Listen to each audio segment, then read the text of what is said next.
श्री भागवत भगवान की है आरती, पापियों को पाप से है तारती। भागवत भगवान की है आरती, पापियों को पाप से है तारती। पापियों को पाप से है तारती। पापियों को पाप से है तारती।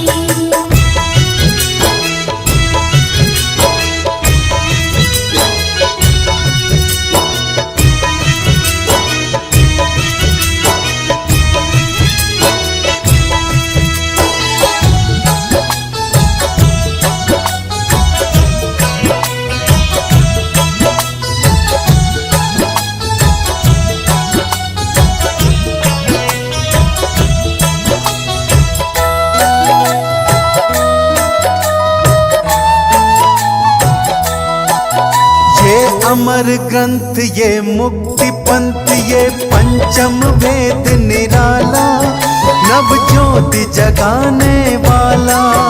ये अमर ग्रंथ, ये मुक्ति पंथ, ये पंचम वेद निराला, नव ज्योति जगाने वाला।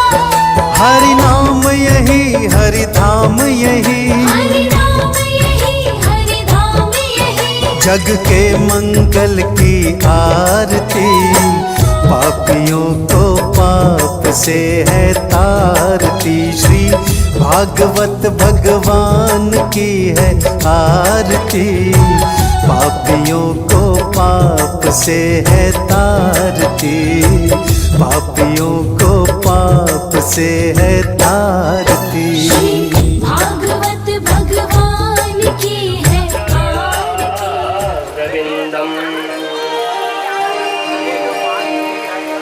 वंदे महापुरुष ते चरणा रविंदम नदन्ति मंगलम मूषकप्रियः मंगलम पार्वती पुत्र मंगलाय तनु हरिः मंगलम भगवान कृष्णो मंगलम विश्वजीवनः मंगलम माधवो धीरो मंगलम धरणीधरः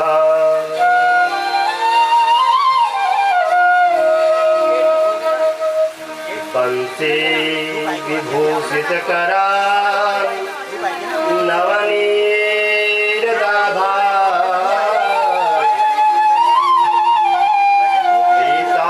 पीताम्बरा दरुणबिम्बफला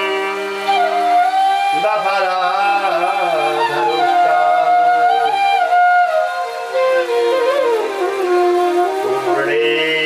पूर्णेन्दुसुन्दरमुखा दरविन्दनेत्रा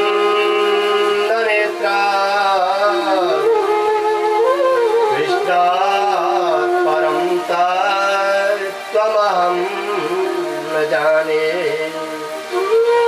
कृष्णात् परं तत्त्वमहं न जाने। मुखे ते ताम्बूलं नारायणयुगले कज्जलकला ललाटे काश्मीरं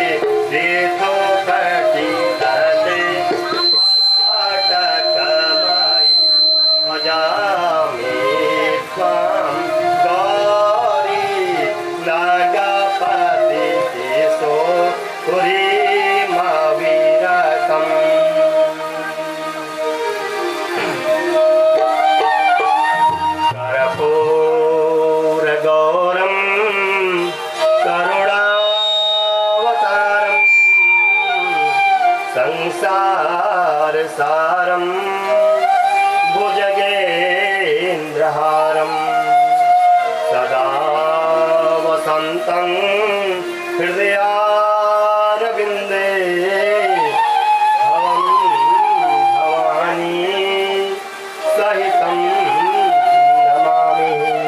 बोलिए वृंदावन बिहारी लाल की, कृष्ण मैया लाल की, उमापति महादेव शंकर भगवान की, सियावर रामचंद्र भगवान की, पवन पुत्र हनुमान की, पितृ देवताओं की, आज के आनंद की, भूमि की देवता की।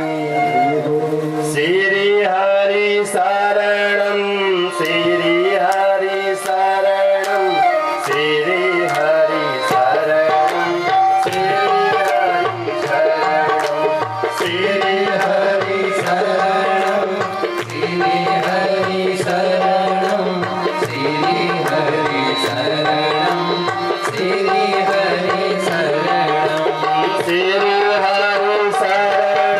श्री हरि शरणं श्री हरि शरणं श्री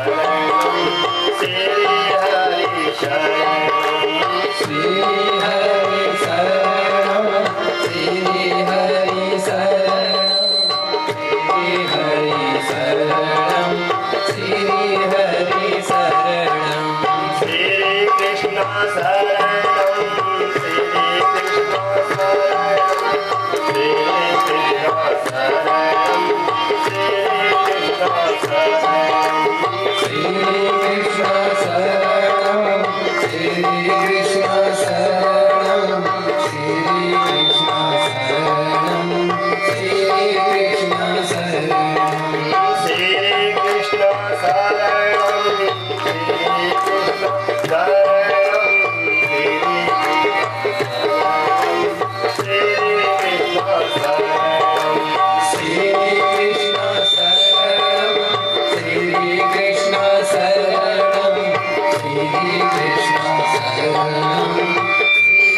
कृष्ण शरणं श्री हरि शरणं श्री हरि शरणं श्री हरि शरणं श्री हरि शरणं श्री हरि शरणं श्री हरि शरणं श्री हरि शरणं श्री हरि शरणं श्री शंभो शरणं श्री शंभो शरणं श्री शंभो शरणं श्री शंभो शरणं श्री शंभो शरणं श्री शंभो शरणं श्री शंभो शरणं श्री शंभो शरणं श्री हरि शरणं श्री हरि शरणं श्री हरि शरणं श्री हरि शरणं श्री हरि शरणं श्री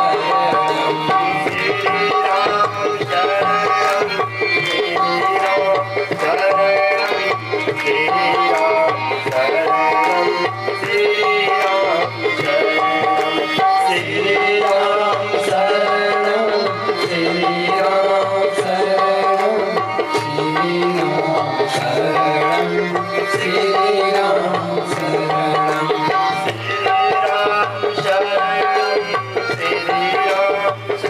शरणं श्री हरि शरणं श्री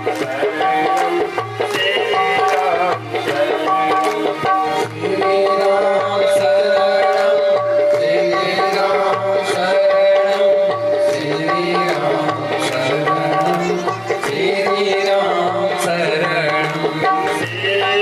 शरणं श्री राम शरणं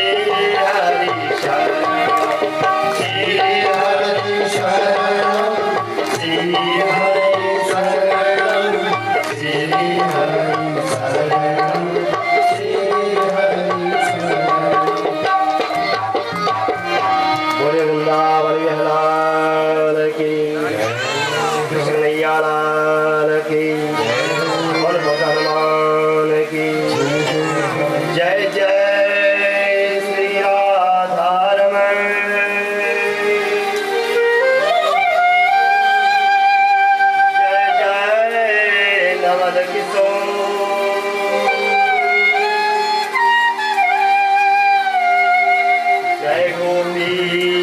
चित चोर प्रभु जय जय माखन चोर।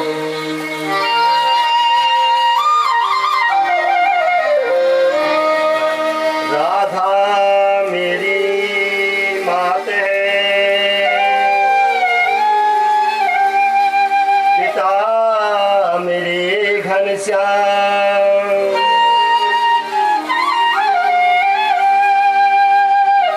इन दोनों के श्री चरणों में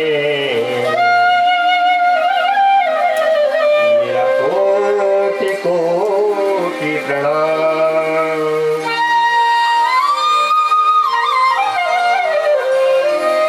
अनाधि निधनो दाता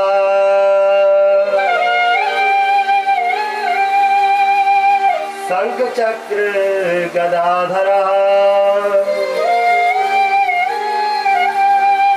अक्षया पुंडरीकाक्षो पितृमोक्षा प्रदो भवः।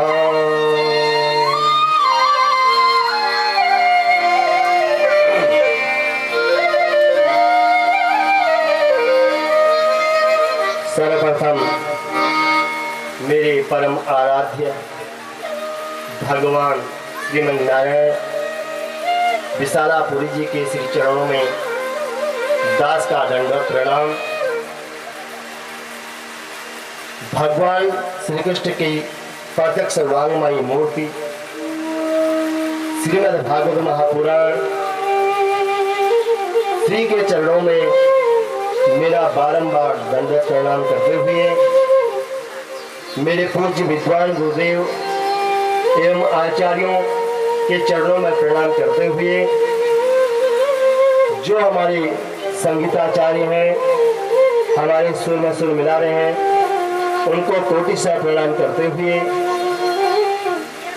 भद्रमंडल पर समस्त देवी देवताओं, क्षेत्रपाल देवताओं, पितृ देवताओं, इष्ट देवताओं, कुल देवताओं, स्थान के स्थानीय देवी देवताओं, इस भूमि के भूमियाल देवता और शेषनाग जी महाराज को बारंबार प्रणाम करते हुए कुनियाल लोगों की कुल देवी माँ जानकी मैया को बारंबार प्रणाम करते हुए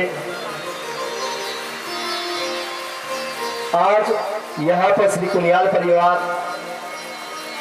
श्री श्रीधर प्रसाद कुनियाल जी, उनकी धर्मपत्नी श्रीमती नंदी देवी जी एवं उनके बड़े भैया श्री केदार दत्त कुनियाल जी, उनकी धर्मपत्नी श्रीमती हरली देवी जी और उनके ज्येष्ठ पिता पुत्र छोटे भैया होंगे कांति वल्लभ कुनियाल जी, उनकी धर्मपत्नी सावित्री देवी, सरली देवी और यहाँ पर आए समस्त दूरदराज समस्त से इष्ट मित्र बांधव सभी को व्यासपीठ से दिवाकर जोशी का सादर प्रणाम स्वीकार।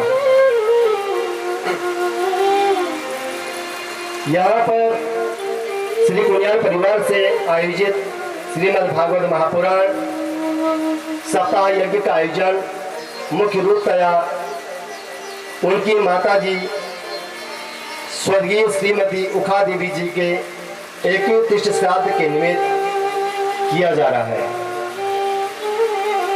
जिसमें समस्त पितरों का उद्धार तो होता है, 21 पीढ़ियों का उद्धार यहाँ पर श्रीमद् भागवत महापुराण के सुनने से होता है। और ये कथा बड़ी दुर्लभ है, देवताओं को बड़ी दुर्लभ थी, इसलिए जिसके भाग्योदय समर्जितेनम, जिसका भाग्य उदय हुआ, जिसका भाग्य चमका, उसी के यहाँ ऐसी भागवती वार्ता सुनने को मिलती है।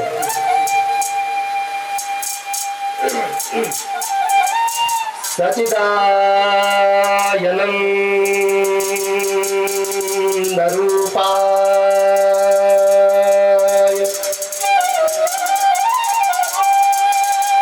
विश्वोत्पत्त्यादि हेतवे तापत्रय विनाशाय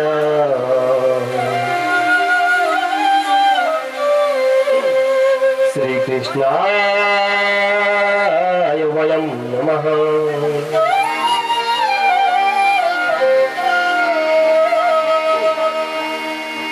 कैसा है भगवान का स्वरूप?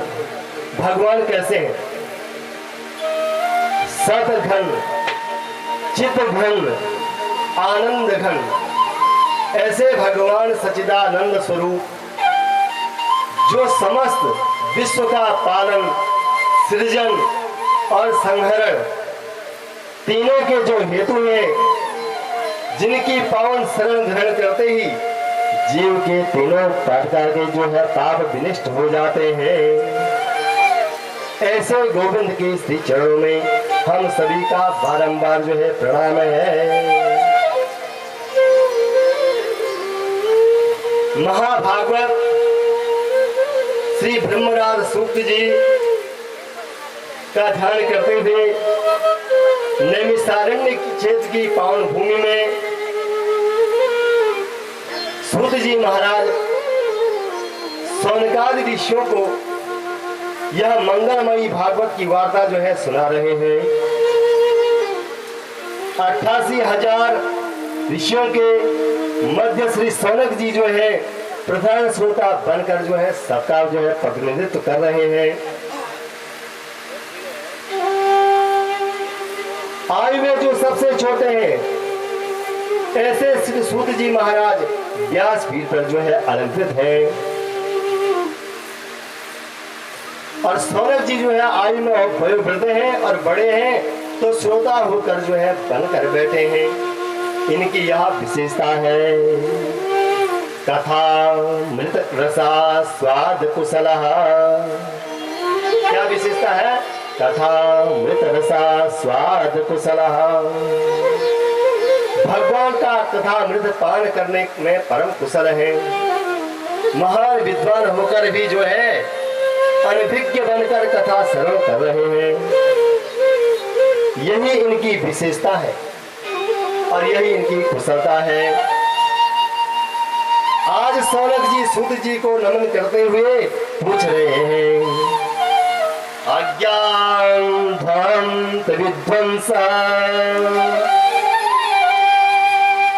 कोटि सूर्य समां प्रभा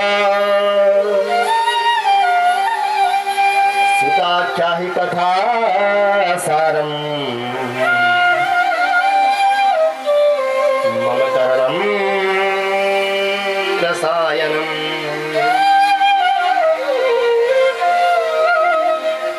हे सूत जी महाराज, हम लोगों के हृदय में अज्ञान का घोर अंधकार है। त्रिभुवन के अंधकार को तो सूर्य नारायण जो है मिटा सकते हैं, पर जीव की हृदय गर्भ जो है अंधकार को जो है सूर्य की किरणें भी नहीं हटा सकते हैं।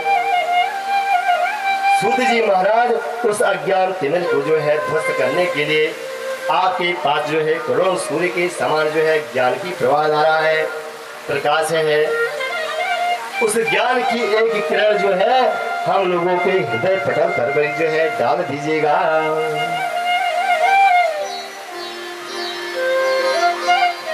जिससे हमारा अज्ञान तिमिर जो है ध्वस्त हो जाए।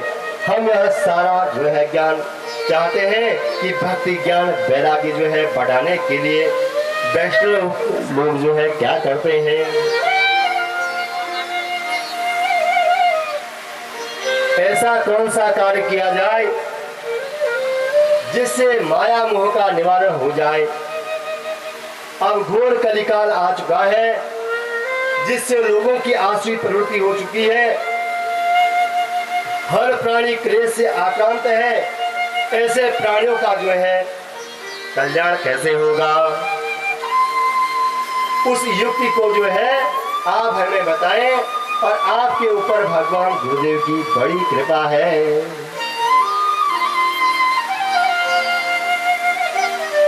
संसार में किसी को जो है चिंतामणि मिल जाए, वो जिस वस्तु का चिंतन करे वह वस्तु से प्राप्त हो जाएगी। कल्प वृक्ष का यह चमत्कार है, उसके नीचे बैठकर जिसका स्मरण करो वह स्वर्ग की संपत्ति को भी लाकर आपको दे देगी। पर चिंतामणि और कल्प वृक्ष में यह ताकत नहीं है कि वह परमात्मा को प्रकट करके जो है आपके सम्मुख रख दे या ब्रह्म साक्षात करा दे। यह सामर्थ्य तो सिर्फ जो है गुरुदेव भगवान की कृपामयी जो है छाया में प्राप्त होता है।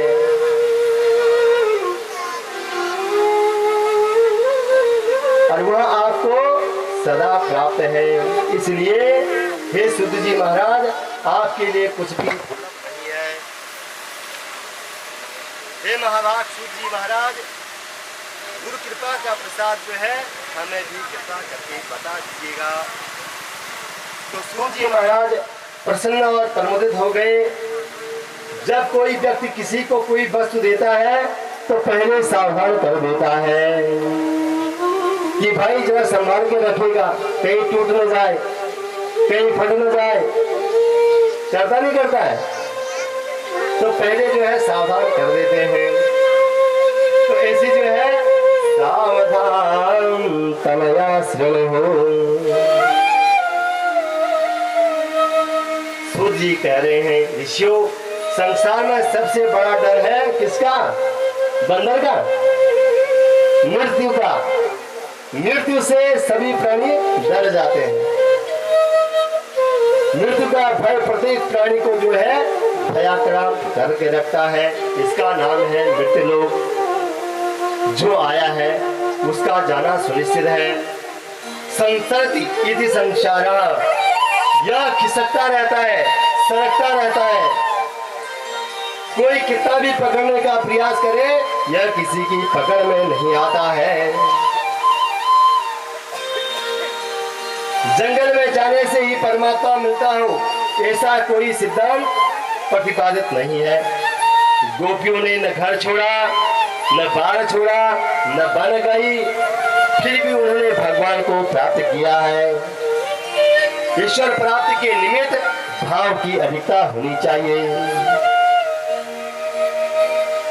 ईश्वर के निमित्त भाव प्रकट होना चाहिए।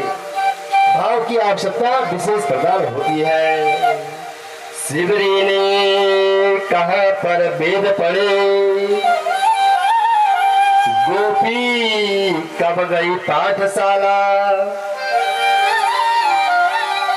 गजराज ने कहाँ पर मंत्र पढ़े,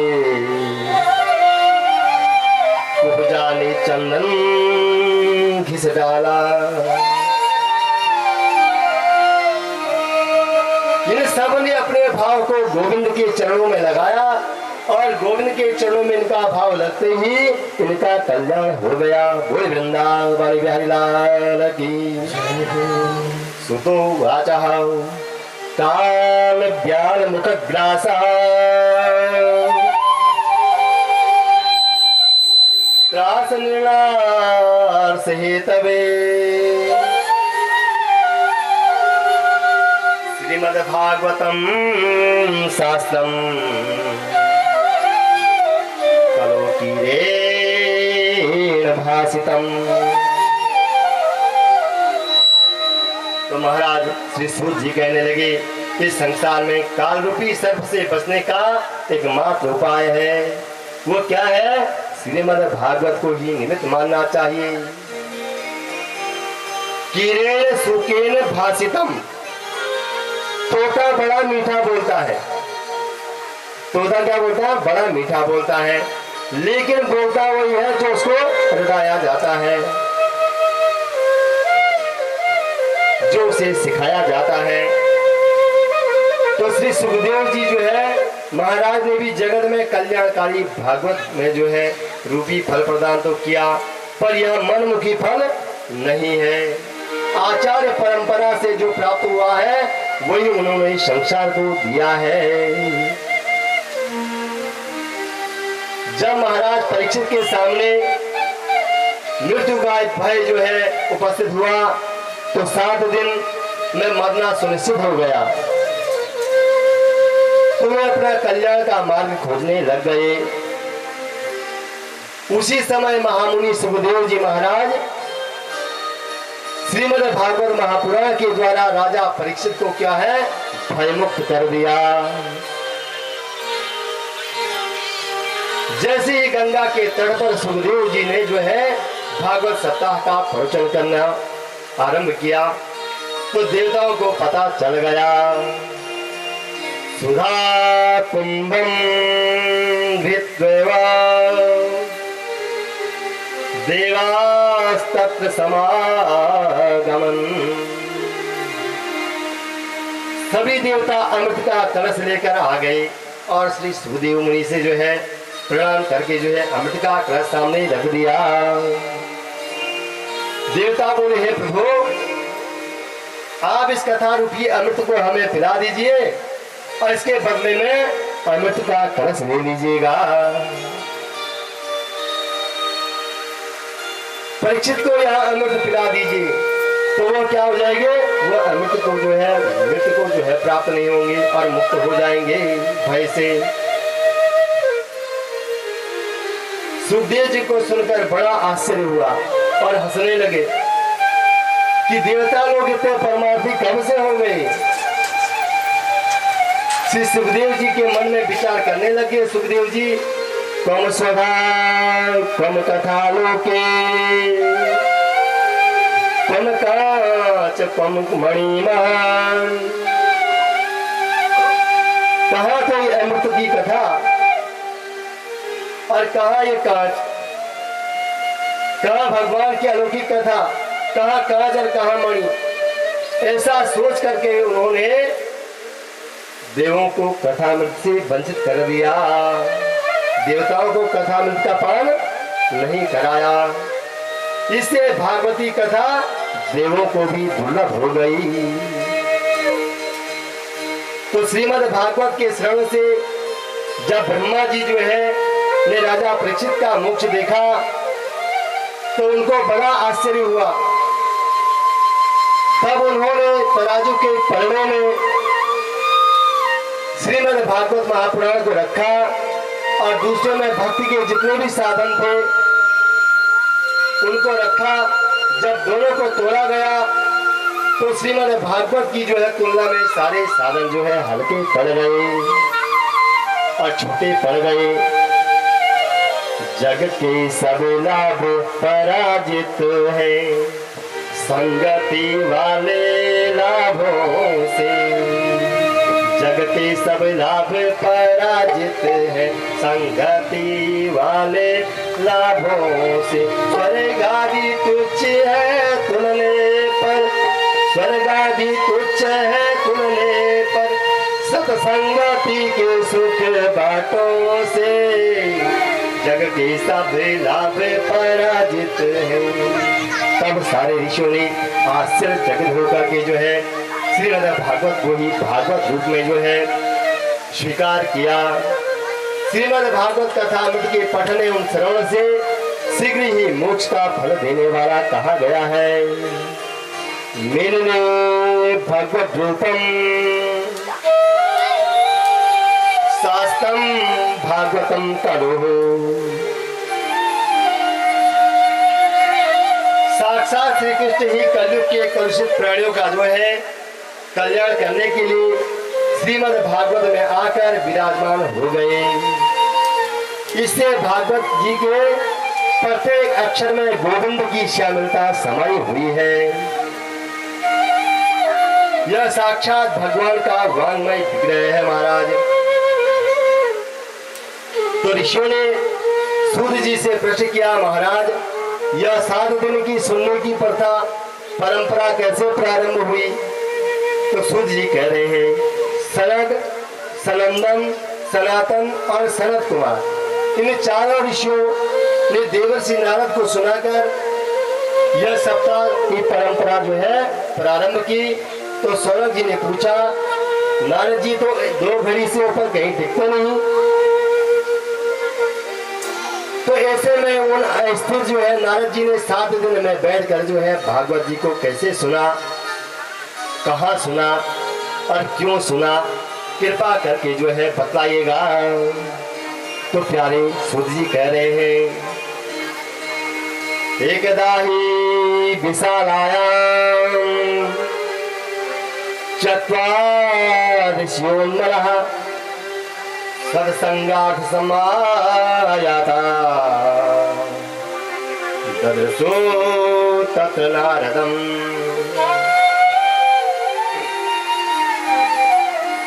एक समय विशालापुरी बद्रीनाथ भगवान में के धाम में सनकादि चारों भाई सत्संग की इच्छा से जो है विचरण कर रहे थे। तो अचानक जो है नारद जी को देखा, तो देवर्षि नारद जी को देखकर चारों भाई बहुत प्रसन्न हो गए। जैसे ही नारद जी के समीप आए तो बड़ा आश्चर्य हुआ, क्योंकि नारद जी का मुख जो है बहुत चिंता तो हो रहा था। सनकादिक ऋषि आश्चर्यचकित हो गए कि समाज की चिंताओं को, तो नारद जी संतों का जो धन है उसे कोई चुरा नहीं सकता है, और महात्माओं का धन क्या है, वृंदावन में जाकर देख ले।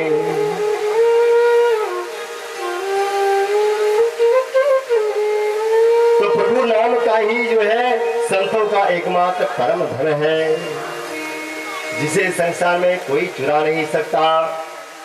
फिर नारद जी, तुम ऐसे वितरागी और मुक्त संग होकर के भी जो है दुनिया में अपने लिए एक झोपड़ी भी कहीं आपने बनाई नहीं, क्योंकि 2 घड़ी से ज्यादा आपको कहीं टिकना नहीं होता है। तो रमते राम होकर भी जो है इस कार से मुंह लटकाए क्यों चल रहे हो? हमें अपने दुख का कारण सुनाइए। अब नारद जी बोल रहे हैं, अपने चारों अग्रजों को प्रणाम करते हुए अपनी समस्या सामने रखी कि भैया मैं अपनी कुछ समस्या आपको सुनाता हूँ। मैं संसार में सत्संग की इच्छा से आया था कि भगवत रसिकों के बीच में जाकर कुछ जो है भगवत पाठ ग्रहण करूंगा और सुनूंगा। मैंने सारे तीर्थों का भ्रमण किया, पर कहीं मुझे सत्संग का जो है लाभ आनंद नहीं दिखाई दिया। मैंने कोई तीर्थ नहीं छोड़ा, पुष्करम च प्रयागम च काशी गोदावरी तथा हरि क्षेत्रम कुरुक्षेत्रम श्रीरंगम सेतुबंधनम एवं दिशु तीर्थेषु भ्रमणान इतस्ततः। जब समस्त भूमंडल में मेरे चित्त को कहीं शांति नहीं मिली, तो मैंने सोचा अब संतों के पास चला जाए और वहीं मेरे चित्त को शांति मिलेगी। पर लेकिन मुझे शांति कहीं नहीं मिली। संतों को यहाँ शांति मिली, पर मैंने क्या देखा, पाखंड निरता संतः, संत भी पाखंड परायण हो गए हैं। उनका बंगला है, बंगला किसका है, त्यागी जी का, जो दरबार छोड़ के चले गए, बंगला उनका है। बच्चे किसके हैं, ब्रह्मचारी के, जिनके बच्चे नहीं होने हैं। ये हल्ला कितना हो रहा है आश्रम में, किसका आश्रम है, मौनी बाबा का, जहाँ हल्ला नहीं होना चाहिए वहाँ बच्चे रो रहे हैं। तो ऐसी विचित्र विचित्र स्थितियां हैं। सत्यम नास्ति तपम शौचम दया दानम न विद्यते। मुझे सत्य तप और शुद्धता, दया और दान आदि जो है सद्गुणों का नाम तक कहीं नहीं मिला। माता पिता अपने बालकों को जो है केवल पेट भरने की शिक्षा मात्र दे रहे हैं। और मैंने देखा गृहस्थों के यहाँ माता पिता की सेवा तब तक होती है जब तक तके दिए तक चला तक तक अन्य कब कथा। पेंशन है तो पेंशन नहीं है, और पेंशन नहीं तो पेंशन है बुढ़ापे में। पिताजी ने तिजोरी की चाबी जब तक नहीं सौंपी तब जहां सर्वाधिकार प्राप्त हो गए तो बहू का चलावा, बेटे का चलावा, नाती का चलावा, सबका चलावा आरंभ हो जाता है। बोलो राधे राधे। तो इसलिए महाराज ऐसा नहीं होना चाहिए।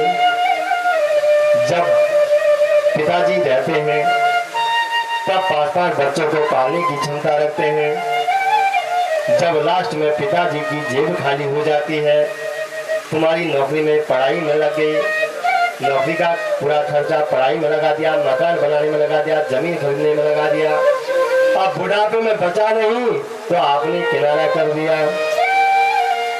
ऐसा नहीं होना चाहिए।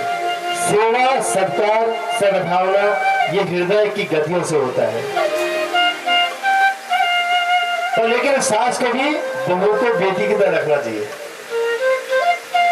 आवरण को आर्यमन में आवरण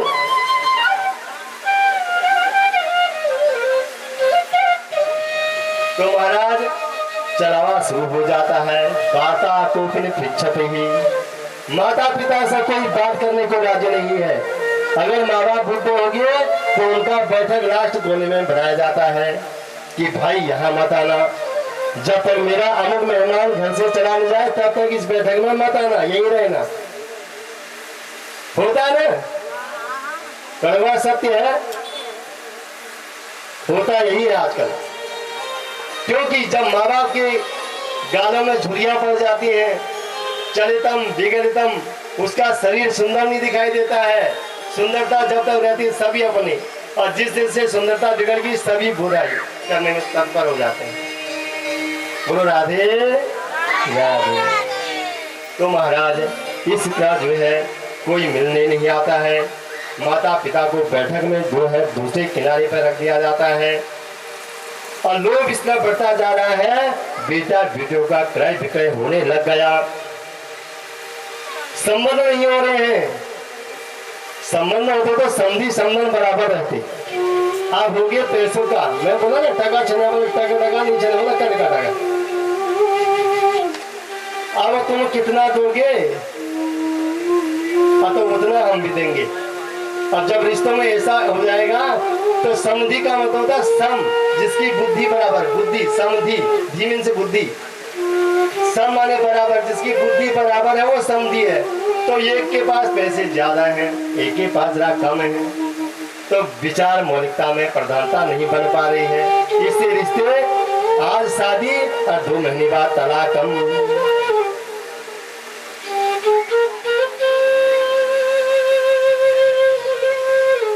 तो भैया यह सब देखकर मेरा चित्त बड़ा अशांत हो गया। तो मैंने सोचा अब कहाँ जाऊं, क्या करूं। तो इस प्रकार से पृथ्वी पर घूमता हुआ मैं कली के प्रभाव को देखता हुआ यमुना जी के किनारे वृंदावन धाम में पहुंच गया। यहाँ पर पहुंचने पर मैंने एक बड़ा आश्चर्य देखा। एका तो तरुणी तत्र निसन्याम खिन्न मानसा, एक युवती जो है खिन्न मना होकर बैठी है, उदास आंखों से जो है अश्रुपात कर रही है, उदास मन से बैठी है। और उसी स्त्री के पास दो जो है वृद्ध पुरुष लेटे हुए हैं, और उनकी थोड़ी थोड़ी सांसें चल रही हैं, और वह स्त्री उनके पास बैठकर रो रही है। तमाम देवियां उसको पंखा झल रही है, कोई पानी पिला रहा है, कोई पंखा झल रहा है, उसकी सेवा में संलग्न है और उसे समझा भी रही है। जब मैं उनके पास पहुंचा तो वह स्त्री मुझे देखकर विह्वल वाणी में कहने लगी, भो भो साधो क्षणं तिष्ठा मम चिंतामपि नाशयः। हे महात्मा जी, थोड़ी देर ठहरकर मेरी चिंता को दूर कर दीजिएगा। हे महात्मन, कहाँ भागे जा रहे हो? 1 मिनट रुकिए तो सही। आप जैसे संतों के दर्शन मात्र सी जीव के पाप जो है संताप तत्काल नष्ट हो जाते हैं। मेरे तो न जाने कितने जन्मों के भाग्य उदय हुए हैं जो आप जैसे संत जो है पितरागी संतों के दर्शन मुझे प्राप्त हुए हैं। आपके दर्शन मात्र से तो जीव का दुख दारिद्र्य जो है संताप सारा नष्ट हो जाता है। बड़े भाग जब जानिए जब मिलने आवे संत को मिलने करो सब कष्टन को उस युवती की कातर वाणी को सुनकर जो है महाराज, मैंने उससे पूछा, काशी तुम, देवी तुम कौन हो और काविनो, और यह दोनों बुड्ढे जो आपके सामने पड़े हैं यह कौन है और तुम्हारे क्या लगते हैं? और का इमाम, यह जो देवियां आपको पंखा झल रही हैं, तुम्हें घेर कर खड़ी हैं, यह सब कौन है? तो मुझे सविस्तार से बताइएगा।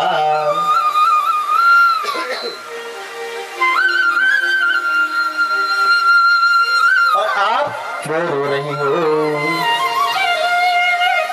पदम देवी सविस्तारम स्वस्य दुखस्य कारणम। हे देवी, तुम्हारे दुख का क्या कारण है? मुझे विस्तार से बताओ। जब मैंने उस देवी के प्रति सहानुभूति जताई तो उसने अपना पूरा परिचय जो है मुझे दे दिया। अहम भक्ति रीति ख्याता इमो में तनयो मतो ज्ञान वैराग्य न मानो काल योगे न जब जब हो। वह युवती बोली, है महात्मन, मैं भक्ति हूँ और ये पुरुष ज्ञान और वैराग्य नाम के मेरे पुत्र हैं। ये कली के प्रभाव से जो है बुढ़े हो गए हैं और जो ये स्त्रियां हैं गंगा यमुना आदि नदियां हैं जो मेरी सेवा में लगी हैं। समय की विभिन्नता देखो, माँ तो नवयुवती बनी है और बच्चे दोनों बूढ़े हो गए हैं। मेरे दुख का तो यही कारण है। मैं आपको अपना पूरा परिचय बताती हूँ। मैं दक्षिण भारत में पैदा हुई, कर्नाटक में मैं बड़ी हुई, महाराष्ट्र आदि देवों में कहीं कहीं पर मेरा बड़ा सम्मान हुआ। कई प्रदेश ऐसे भी थे जहां पर पाखंडियों के द्वारा मुझे पीड़ित कर दिया गया और मैं भागकर यहाँ आ गई और अनेकों देशों में घूमते हुए मैं परम धाम वृंदावन जो है आकर पहुंची हूँ और यहाँ पर आकर मैं जवान हो गई हूँ और मेरे ये दोनों बेटे बुढ़े हो गए। इदम स्थानम परित्यज्यम विदेशो गम्यते मया। मैं अगर मेरे बच्चे जवान नहीं हुए तो मैं यहाँ छोड़कर विदेश को भाग जाऊंगी।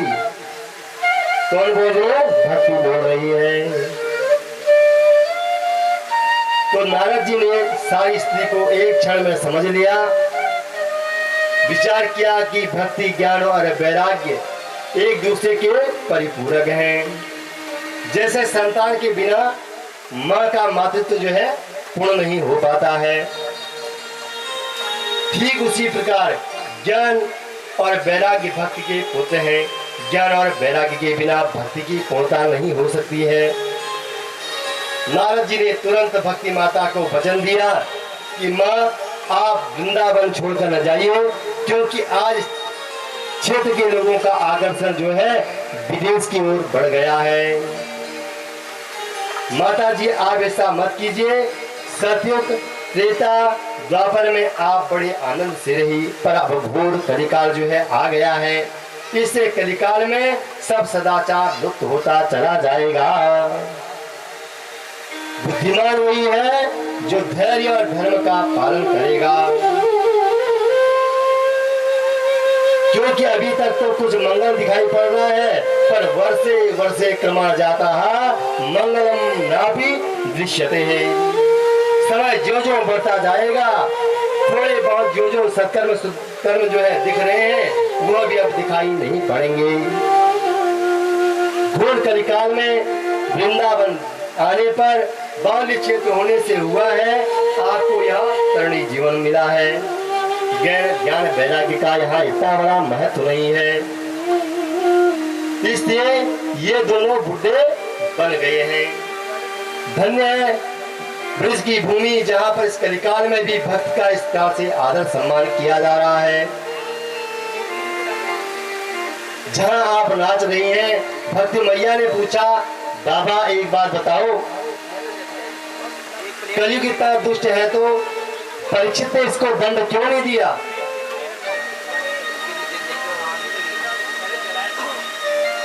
राजा परीक्षित ने इसे शरण क्यों दी? इसे सुनकर नारद जी बोले, मां यदि आप पूछ रहे हैं तो ध्यान से सुनिएगा। जब भगवान श्री कृष्ण अपनी लीला संपन्न करके इस मृत्युलोक को छोड़कर गोलोक धाम जा रहे थे,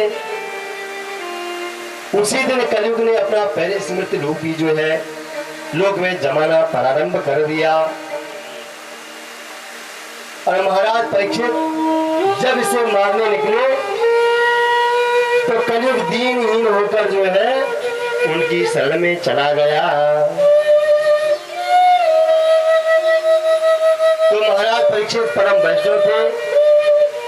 असंख्य दोष होने के साथ साथ इसमें एक विशेष गुण था महाराज कलयुग में। इसलिए महाराज परीक्षित ने कलयुग को शरण दे दी। यद फलम नापि तपसा न योगेन समाधिना तत्फलम लभते सम्यक् कलोके सारुतीर्थना।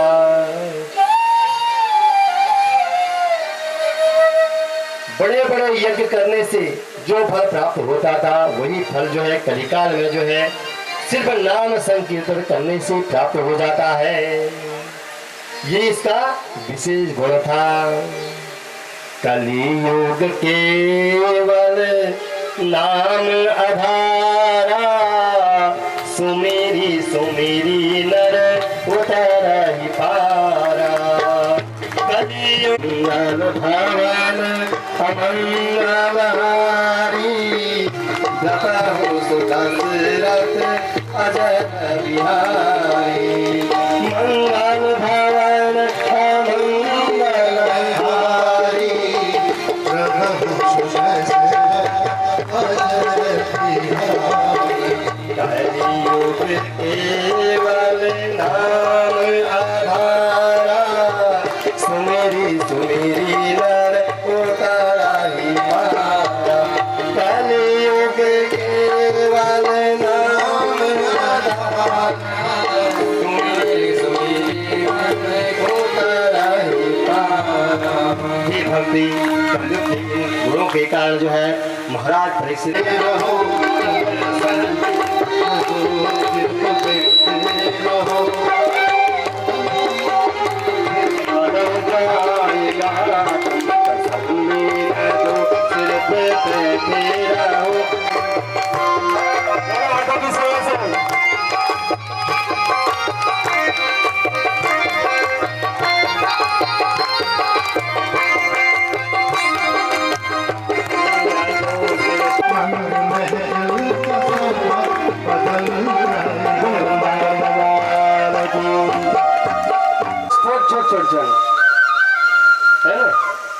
उसकी बुलंदियां तो ठीक थी पर जहाँ नाक टेढ़ा था।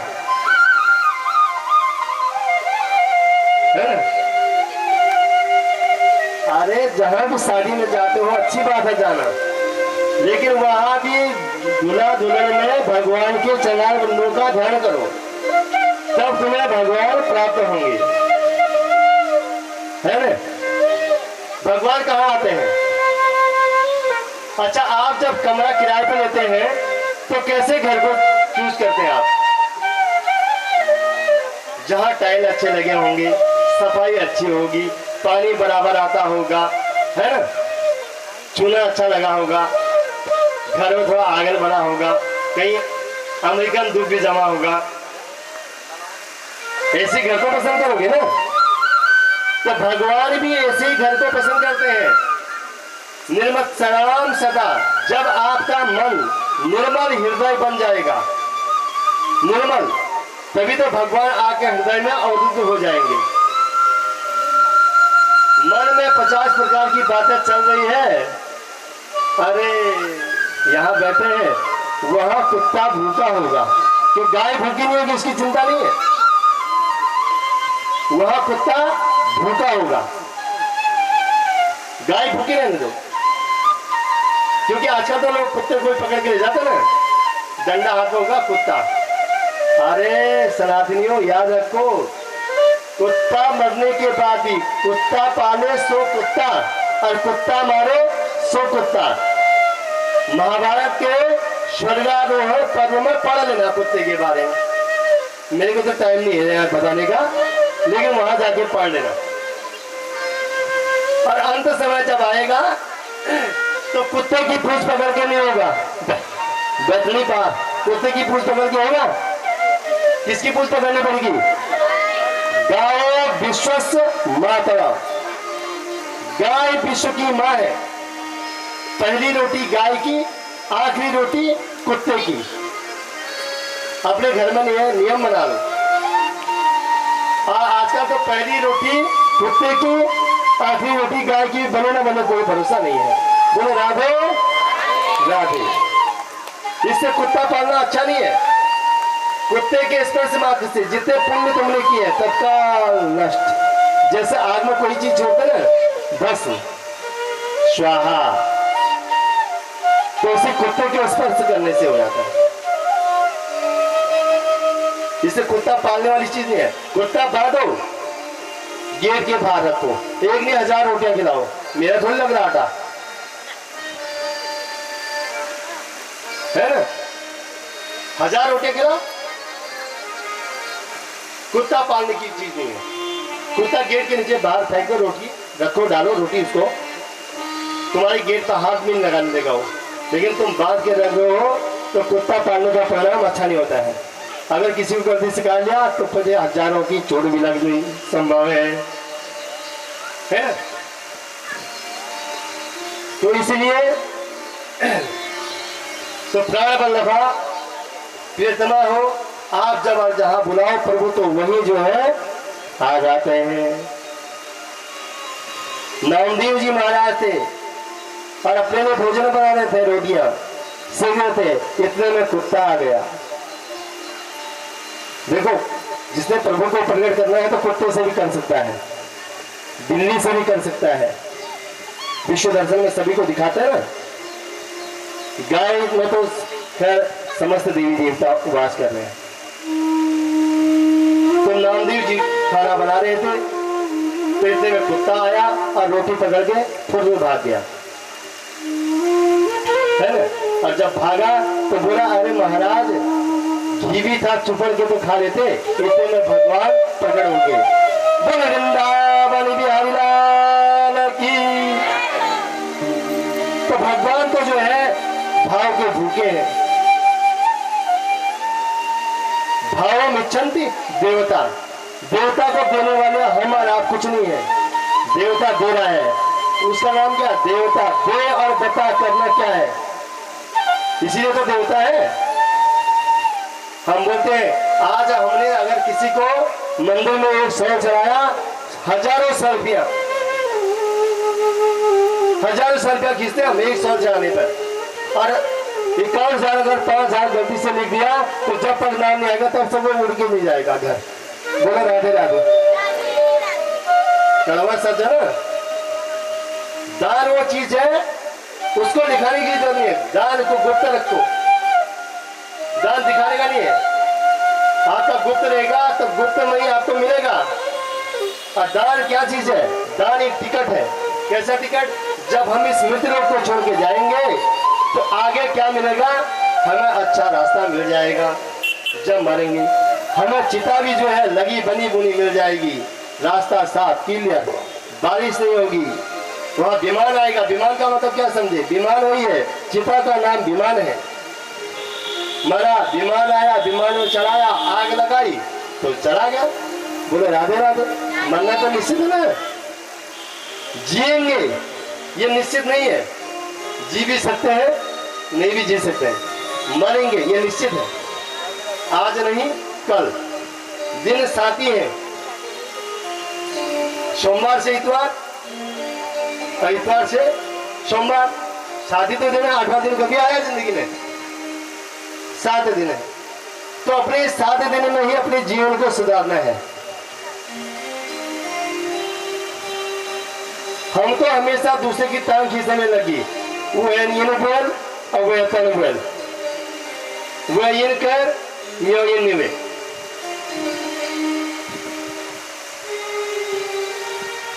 जितना टाइम हम दूसरों के बारे में सोचने में लगा रहे हैं, अपने बारे में सोचो, मुझे क्या करना है।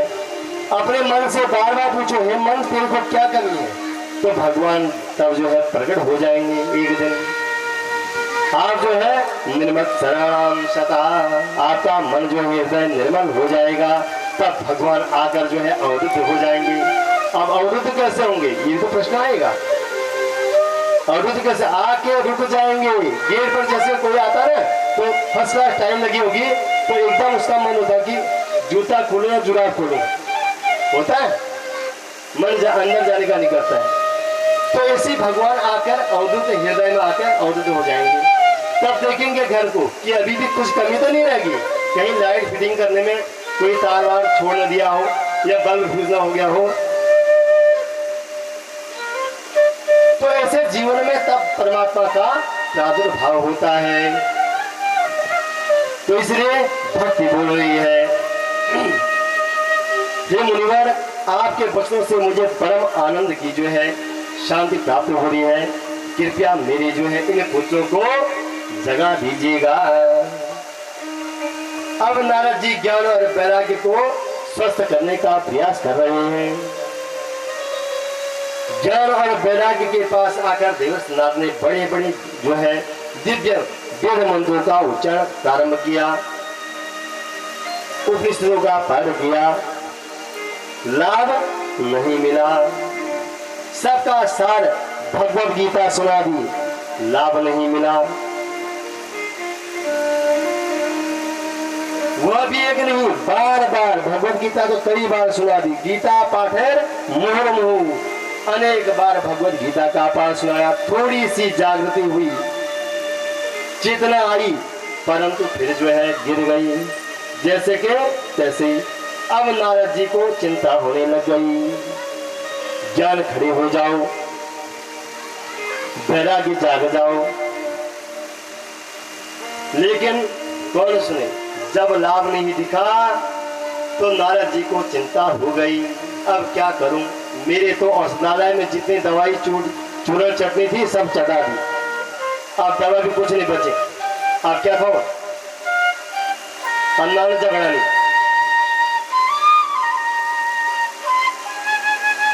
इन दोनों का स्वास्थ्य जो है ठीक नहीं हो रहा। जितनी दवाई मेरे पास थी मैंने सब लगा दिया, अब दवाई बची नहीं महाराज। अब कौन सी दवा लाई जाए? उसी समय आकाशवाणी हो गई। व्योमवाणी तदेवा भूमा जिसे खिदितात्मिति उद्धमं सप्तमस्तेया भविष्यति न संशया। आकाशवाणी ने दिशा निर्देश दिया, नारद जी उद्यम करो, सफलता अवश्य मिल जाएगी। नारद जी ने पूछा क्या करो? तो आकाशवाणी ने कहा नारद जी सत्कर्म करो। तभी वह जो है स्वस्थ होंगे, बिना सत्कर्म के सफल नहीं हो सकते हो। अब वह सत्कर्म कैसा होगा यह कोई संत तुम्हें समझा देगा। अब नारद जी सोचने लगे। आकाशवाणी ने भी बात जो है गोलमोल कर दी, स्पष्ट से बात नहीं बताई। अब यह कोई संत का नाम बता देता तो मैं फला संत के पास चला जाता, या किसी औषधालय का नाम बताते मैं उस औषधालय में जाकर जड़ी बूटी लाता, या दवा का ठीक से नाम बताते थे मैं फला मेडिकल स्टोर से दवा लेके दे देता।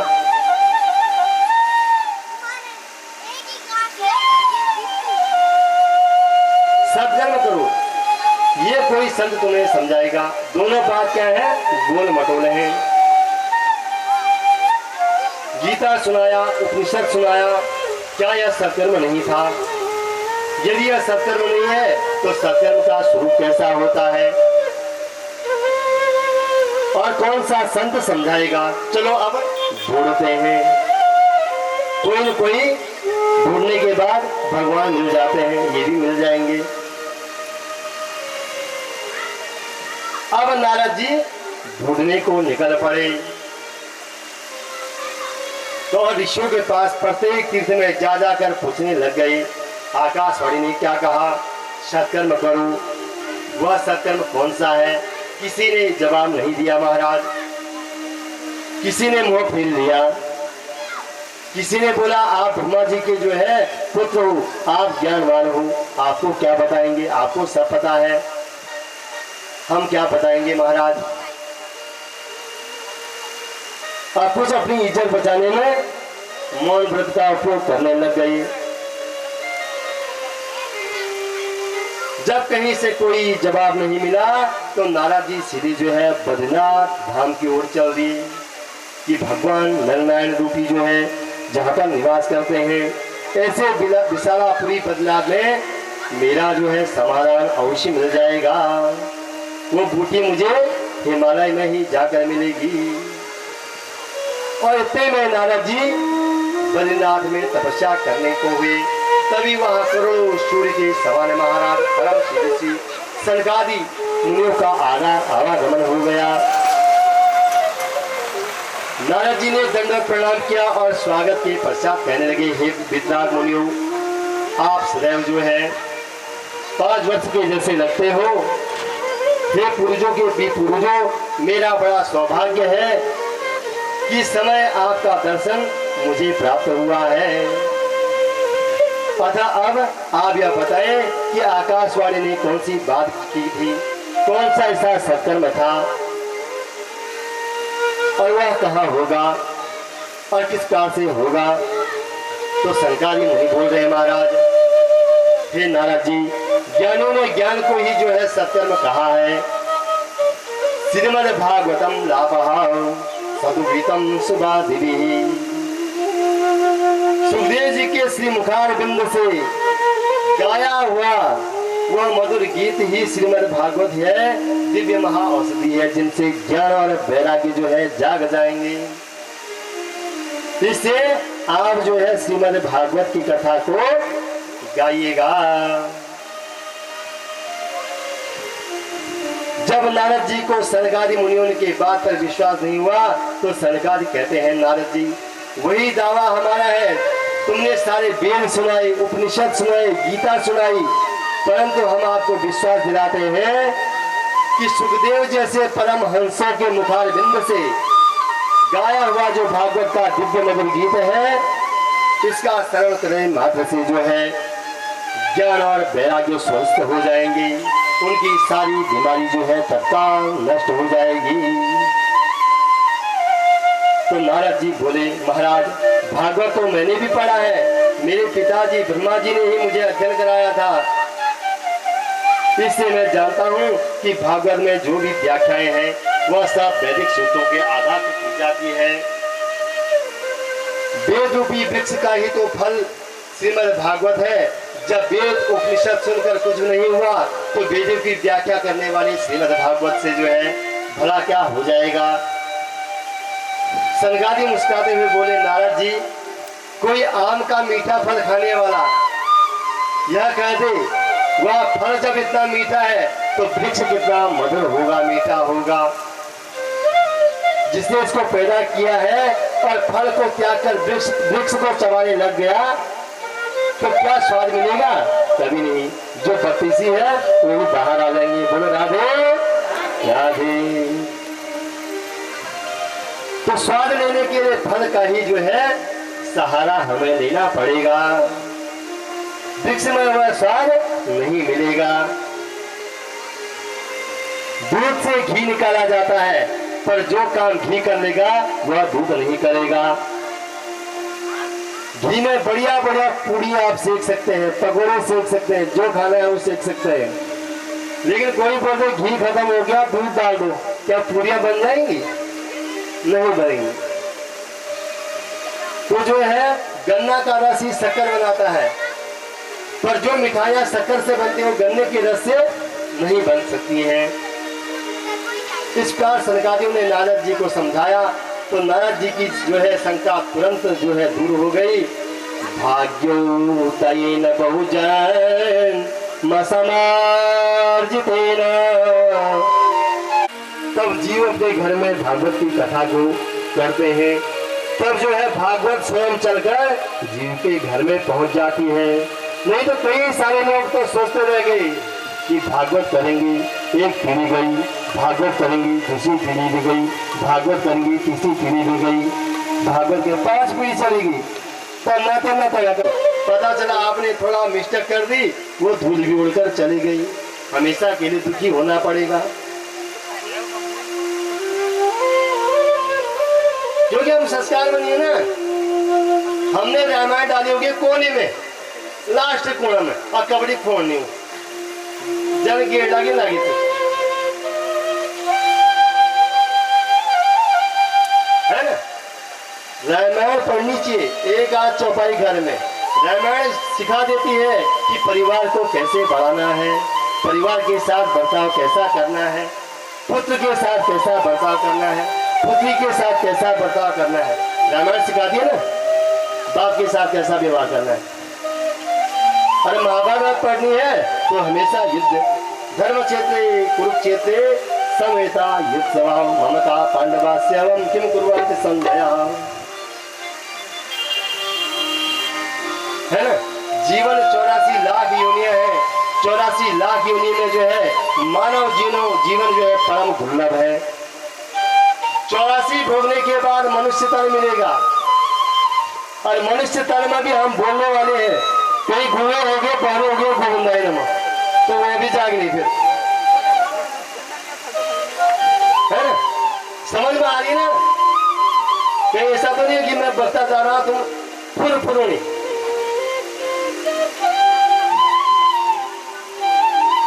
तो इसलिए जीवन में माता पिता गुरु और देवता 4 ही जीवन में है। कितने? और जीवन में कितने पिता हैं? 2 पिता। एक पिता तो जो जन्मदाता है, जय जौजात खयाम जमीन, यह बुबुच, और यह बुबुच जगत पिता, जय डोर जमुन 51, है ना। तो पति भी 2 होते हैं, एक जगत पिता तो एक पिता, और एक जगत पति और एक पति। और पत्नियां भी क्या है? कई प्रकार की पत्नियां हैं। एक होती धर्म पत्नी जो अपने पति को धर्म के मार्ग में लगाए कि चलो भाई भागवत कर लो, चलो भाई यह सत्यनारायण कथा कर लिया। नहीं, अब एक पत्नी होती चलो आज सिनेमा जाते हैं, वहां अच्छी फिल्म लगी आज, है ना, मेरी कौन लगे नहीं है। तो धर्म पत्नी बनकर होते स्त्री है ना। देखो अति गर्म हो जाती तो कपड़ा जल जाता है, और स्त्री जब अति गर्म हो जाती पुरान नाश गड़कुड़ बर्बाद, और दिन भर में था गड़ो मर्दों में बिटान गिरो। बोलो राधे राधे। तो इससे पति की इज्जत करनी है, पति के साथ प्रेम से रहना है, सास ससुर की सेवा करनी है, तो तभी जीवन जो है सार्थक है। नहीं तो क्यों आए थे? नहीं तो पशु के समान है। पशु किसकी सेवा करता है? पशु हम तो पशु का भी जो है दूध 4 थन है पशु के, कितने हैं गाय के? 6 है, 4 4। तो 4 में जो है आपके लिए सिर्फ 2 थन बने हैं। कितने थन? 2 धर्म और अर्थ के लिए, और 2 उसके बच्चे के लिए बने हैं। तुम्हारे बच्चा गोद में खेल रहा है, छोटा बच्चा है, और क्यों ही बोला मेरा बच्चा रो रहा है, दीदी थोड़ा दूध पिला दो, और तुम्हारा नान भी रोने क्या पिवा तुम? पहले अपने बच्चे को पिलाओगे ना तुम, स्वाभाविक गुण है ना वो। धर्म तो हम पहचानते नहीं है, धर्म होता तो पहले दूसरे का बच्चे का देखते। जिसे धर्म अर्थ काम और मोक्ष 4 थनों का मतलब है। और हम तो धर्म क्या करते हैं, 1 रुपया लिखाया 100 रुपया, श्रीमान जब तक नाम नहीं आता तब उठोनी बा, और जवाब भंडारा हो छग भी दो और गौर भी दो। ये हमारी जीवन की कड़वा सच है।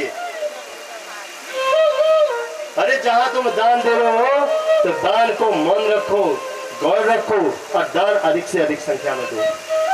पता नहीं चलना चाहिए तुमने वहां क्या दिया है। पता चला सिरा पढ़कर नाम 51,000 श्री विनोद उनियाल जी हल्द्वानी।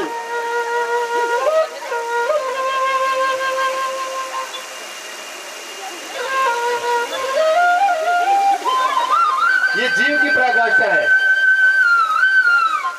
क्यों? एक 100 चढ़ाया, उसको जब तक 10 फोटो नहीं खींची तब तक वो 100 गंद भी आ जाए,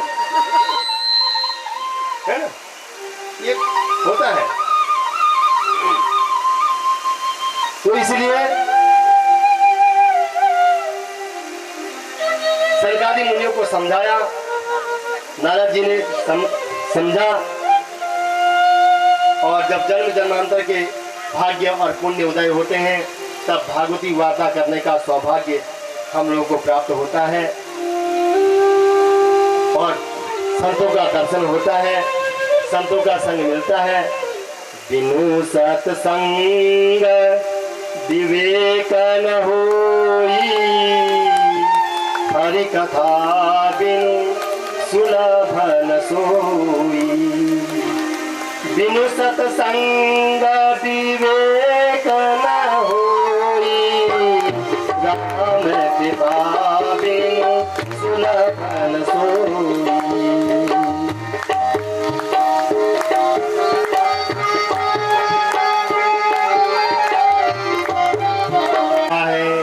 आंखों में आपके ही श्रीमुख से भागवत का श्रवण करना चाहता हूँ। तो सनकादि बोले, नारद जी हमें तो एक ही प्यारी जगह लगती है। वो कौन सी जगह है? माँ गंगा के तट पर जो है पावन पुनील पर हरिद्वार बसा है।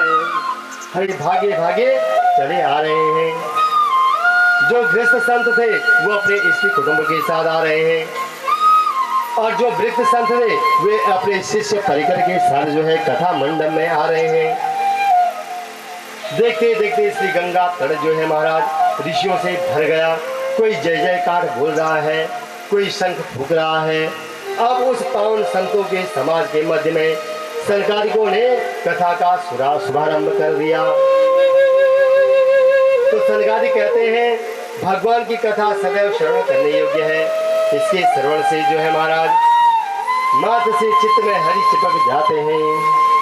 इससे कथा श्रवण करनी चाहिए। वह टेढ़ी टांग वाला द्रवीभूत हो जाता है, चित्त में ऐसा गड़ जाता है, तुम निकालना चाहोगे तो निकलेगा नहीं। इतना आसान नहीं निकालना जब वो चिपक जाता है। फेविकोल को भी छुड़ाया जा सकता है, जब कन्हैया चिपक जाते हैं ना तो निकलना असंभव है। तो मानव तन पाकर भी इस परम लाभ को जो लोग प्राप्त नहीं करते हैं महाराज, वह चांडाल के समान, गधे के समान है, श्वास लेता हुआ मुर्दे के समान है। नारद जी ने पूछा, महाराज आप गाली क्यों दे रहे हो? तो सनकादि बोले, ये हम नहीं दे रहे हैं, ऐसा आकाश में पूरा देव समाज कह रहा है। इन अभागों को देखो, हम अमृत का कलश लेकर गए, हमको तो भगा दिया। इनको तो यह कथा अमृत सुलभ है, तो भी यह कथा पालन नहीं कर पा रहे हैं। इसलिए उन जीवों के दुर्भाग्य पर देवता उन्हें गाली देते हैं। सनगादि चारों भाई भागवत की महिमा मुक्त कंठ से गा रहे हैं कि उसी क्षण एक दिव्य अलौकिक नाम से जो है संकीर्तन की ध्वनि जो है सुनाई पड़ी। सबने क्या देखा, भक्ति सुतौ तौ तरणो गृहीत्वा प्रेमेक रूपा सहसा विरासी। श्री कृष्ण गोविंद हरे मुरारे, हे नाथ नारायण वासुदेवा।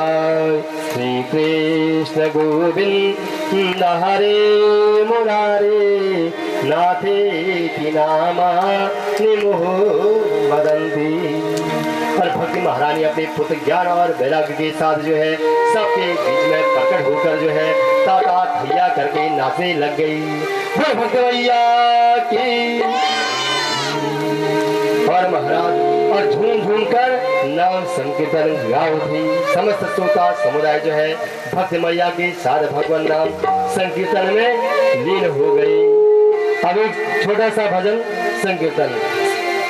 कैलाश के निवासी नमो बार बार हो, नमो बार बार हो। कैलाश के निवासी नमो बार बार हो, नमो बार बार हो। आयो शरण तिहारी प्रभु बार बार हो। कैलाश के निवासी नमो बार बार हो, नमो बार बार हो। आयो शरण तिहारी प्रभु बार बार हो। आयो शरण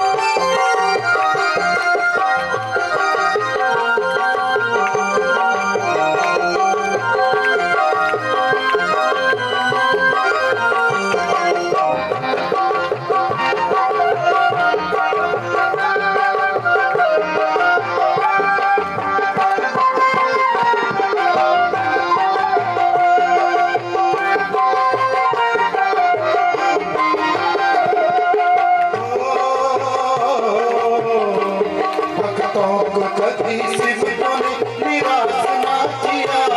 भक्तों को कभी शिव तूने निराश ना किया। चाहा तुमने जो चाहा वरदान दे दिया। चाहा हमने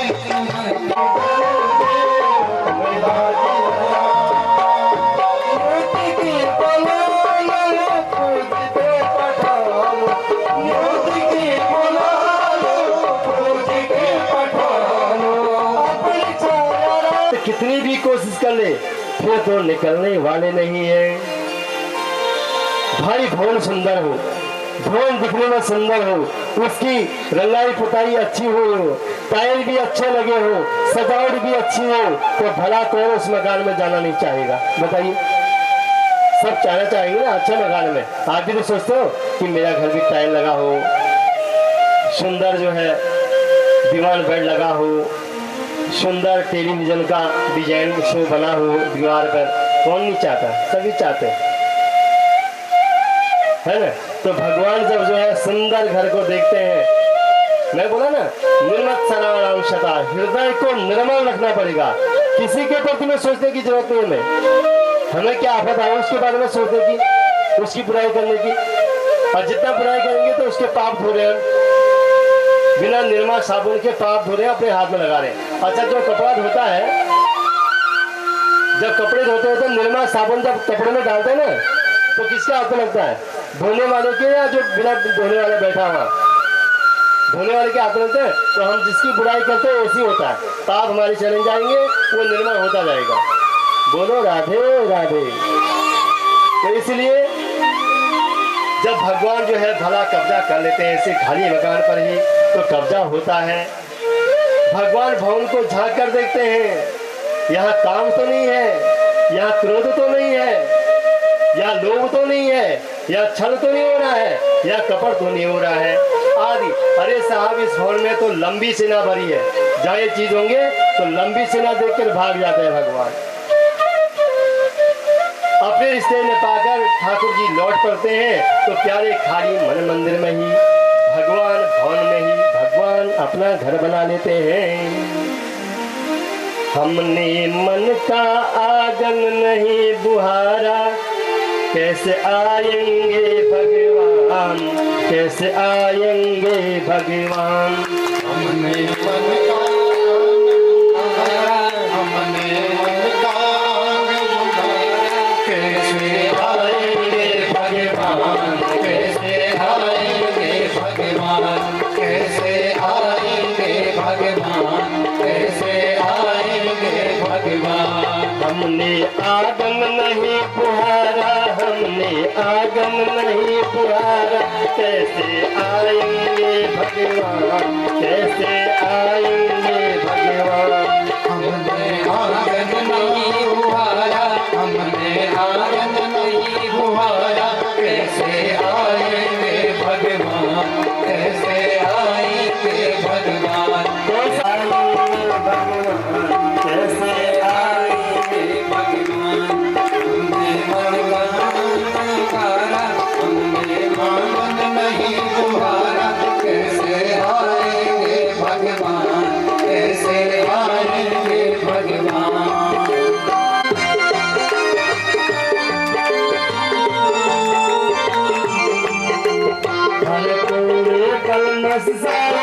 हर कोने कलमस सारती लगी हुई है ढेरी, कलमस सारती लगी हुई है ढेरी। नहीं जान की किरण कहीं भी, नहीं जान की किरण कहीं भी, कैसे आएंगे भगवान, कैसे आएंगे भगवान, कैसे आएंगे भगवान, कैसे आएंगे भगवान।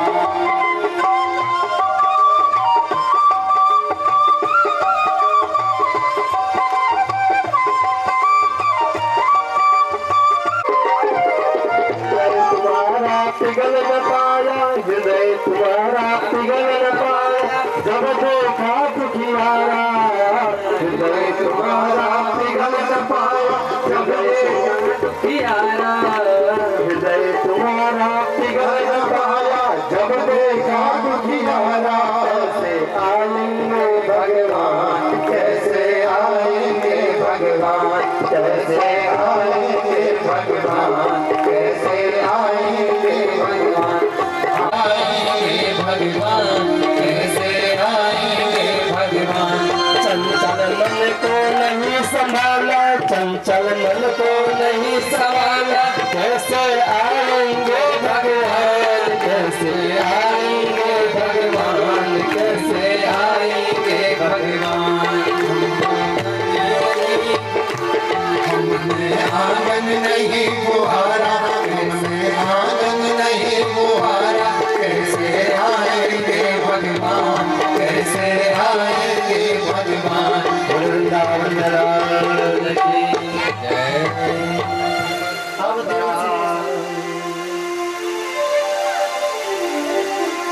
आपदेव पुरे तस्मिन् सर्ववेदम विशारदः। तुंगभद्रा नदी के किनारे एक गांव बसा है, उसमें एक पंडित जी रहते हैं, वेद शास्त्रों के ज्ञाता हैं, दूसरे सूर्य की तरफ तेजस्वी है। उन ब्राह्मण देवता का नाम था क्या? आत्मदेव। सब सुनना, अभी हम सब आत्मदेव हैं यहाँ। क्या है? आत्मदेव। और कथा सुनना तब पता करना कि आत्मदेव थे या नहीं थे, तब बताना मुझे कल। बताओगे ना? तो क्या नाम था? आत्मदेव। उनकी धर्मपत्नी का नाम था श्रीमती धुंधली देवी। क्या नाम था? धुंधली देवी। अपनी ही बात को पुष्ट करने में सक्षम। प्रत्येक घर में भी धुंधली है नहीं? जब तक पति 19 मिनट धुंधली तो चाहूं है ना? तो महाराज पतिदेव जितने विद्वान सुशील स्वभाव के, पत्नी ठीक इसके उल्टा। कर्ण बजर पे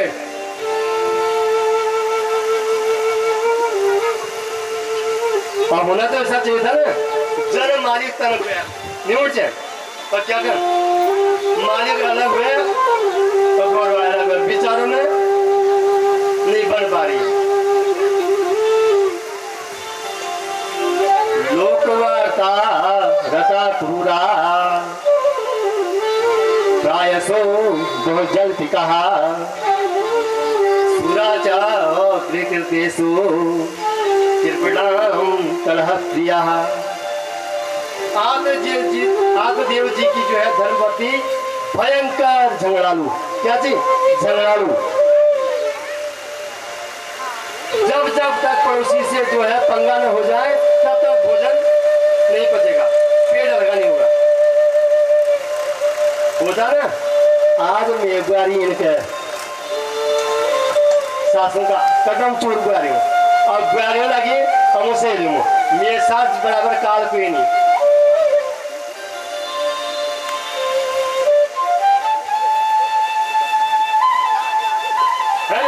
सासों लगे हम दोस्तों में और बुआरी लगे हम दोस्तों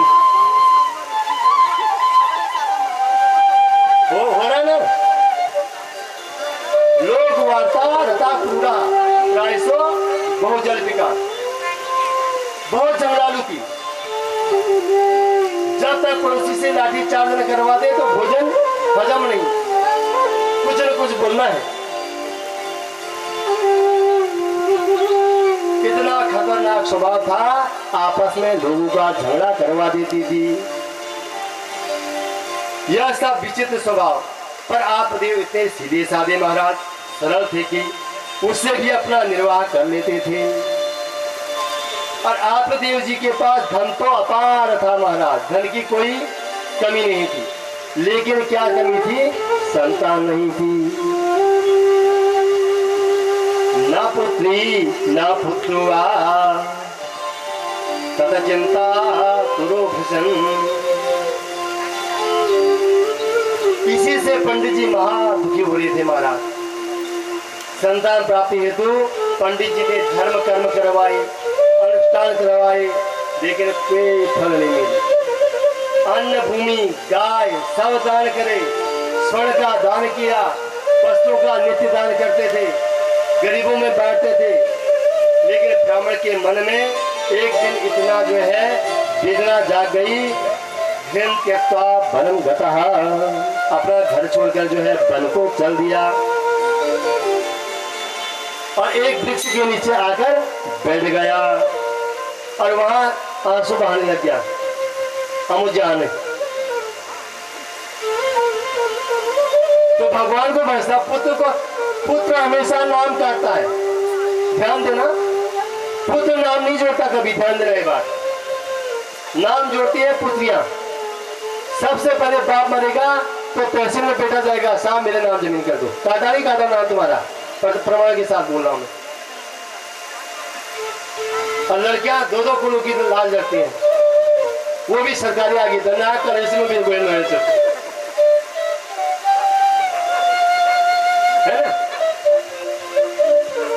तो पंडित जी बहुत दुखी, किसके लिए, पुत्र के लिए। अरे महात्मा मिले रास्ते में, महात्मा ने बोला देखो आत्मदेव, पुत्र इतनी बड़ी उपलब्धि नहीं हो पुत्र हो जाना, आप भगवान के चरणों का आनंद लो, उनकी चरणों की सेवा करो, भगवान का स्मरण करो, तारने में ही भगवान सार्थक बनेंगे। पुत्र तुम्हें तारेगा नहीं, लेकिन कौन माने, ये तो सदा से चल के आए ना। अगर किसी को अच्छा बात बोलता बड़ा ज्ञानी बड़े सू नहीं बोलो, अपना तो देखा नहीं और दूसरा वहां बैठ फूट डाले आए सू नहीं। तो आत्मदेव परेशान बेचारा बल को चल दिया, आंसू बहाने लगा। दोपहर का समय था, गर्मी अधिक थी, भूख प्यास से जो है बेचैन हो गया। तालाब में जा रहा था, पानी पिया और जल पीकर जैसे ऊपर आया और एक संत जी जो है उधर से निकल रहे थे। ब्राह्मण के आंखों में आंसू देखकर विचार आ गया कि यार ये बेचारा वन में ऐसे रो रहा है, इसको कोई तकलीफ हो गई होगी या भगवान का आधा अधूरा दर्शन इसको हो गया होगा। तो चलो इससे पूछ लेते हैं क्या समस्या इसकी है ना। तो जो है महाराज प्रभु के लिए रो रहा होगा निश्चित ही। कोई भगवत प्राप्ति का जो है मुमुक्षु जिज्ञासु है, चलो इसके पास चलकर देखते हैं, इसका मार्गदर्शन करते हैं। ये कौन है? कथम रोदसी विप्रम त्वं काते चिंता बलीयसी पदत्वं सविस्तारम स्वसदुःखस्य कारणम। संत ने पूछा, भाई क्यों रो रहे हो, कौन सी चिंता है? शीघ्र हमें बताओ, क्या पता हम तुम्हारी चिंता का निवारण बता दें। तो आत्मदेव ने समझा संत सहानुभूति जता रहा है, अब ऊंट पहाड़ के नीचे आ रहा, बताता हूँ इसको कैसी सहानुभूति जतानी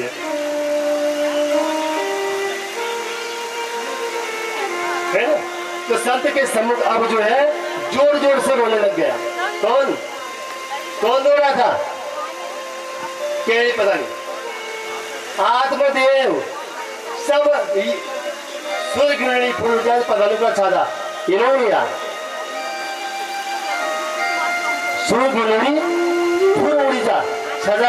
पदानु का छादा, इस कारण से सुंदर दर्शक गायब। आत्मदेव अब महाराज संत के सम्मुख अब जोर जोर से रोने लगा और चरणों पर चिपक गया। दिग्जीवितं प्रजाहीनं दिग्रं च प्रजाविना दिग्धनं चाणपत्यस्य दिक्कुलं संतति विना। महाराज अपने मन की बात आपको क्या बताऊं, कहां तक बताऊं, न जाने पूर्व जन्म के कितने जो है पाप मेरे उदय हो गए हैं। पुरुषों को जल देता हूं तो उनकी आंखों से आंसू गिर जाते हैं, क्योंकि मेरे बाद उन्हें जल देने वाला कोई दूसरा नहीं है। भगवान का दिया सब है, पर संतान के बिना घर काटने को आता है। महाराज मैंने एक गाय भी पाल रखी है, वह भी बाज है। उस गाय से कोई बछड़ा भी आज तक नहीं हुआ, बरसों से घर पर बनी हुई है। एक वृक्ष लगाया, वह भी कितना बड़ा हो गया, पर उसने भी आज तक फल नहीं दिया। महाराज मेरा दुर्भाग्य बताएं।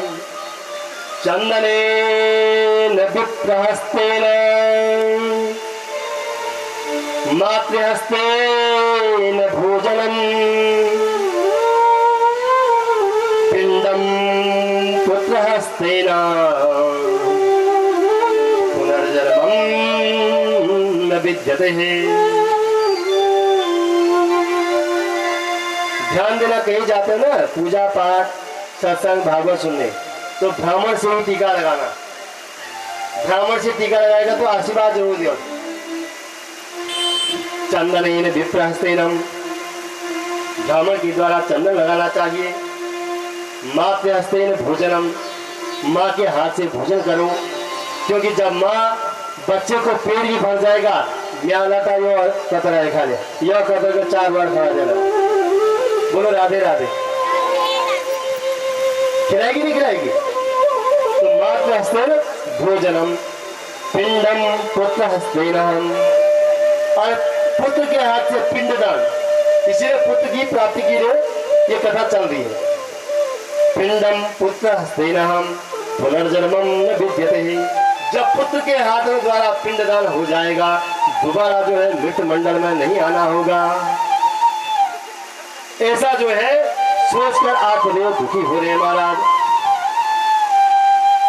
और मेरा दुर्भाग्य बताए संत ने मन ही मन सोचा, राम राम राम, कहाँ फंस गया मैं कुछ और सोचकर आया, पर यह तो पुत्र के लिए रो रहा है।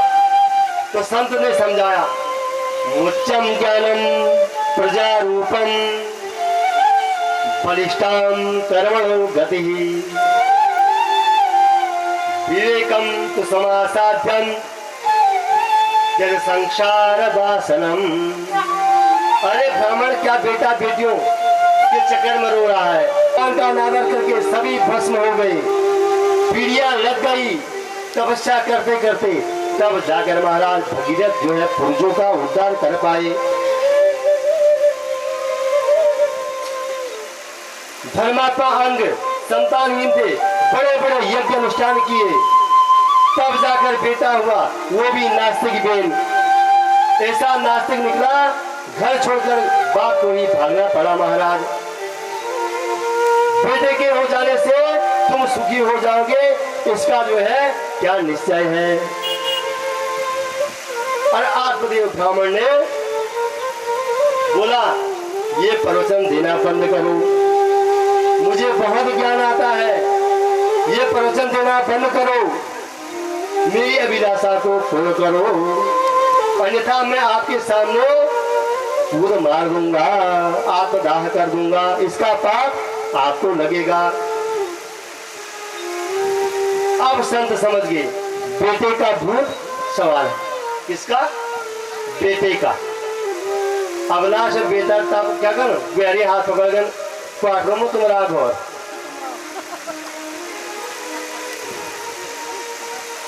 है ना? बेटा क्या बोल हो गया, उसी दिन हो गया था, वो और गया, शादी करने तक तुम्हारा था, उसका क्या बताओ। बहुत कम होंगे ना राम जैसे पुत्र, सब रावण जैसे हैं, बेन जैसे पुत्र हैं आजकल तो।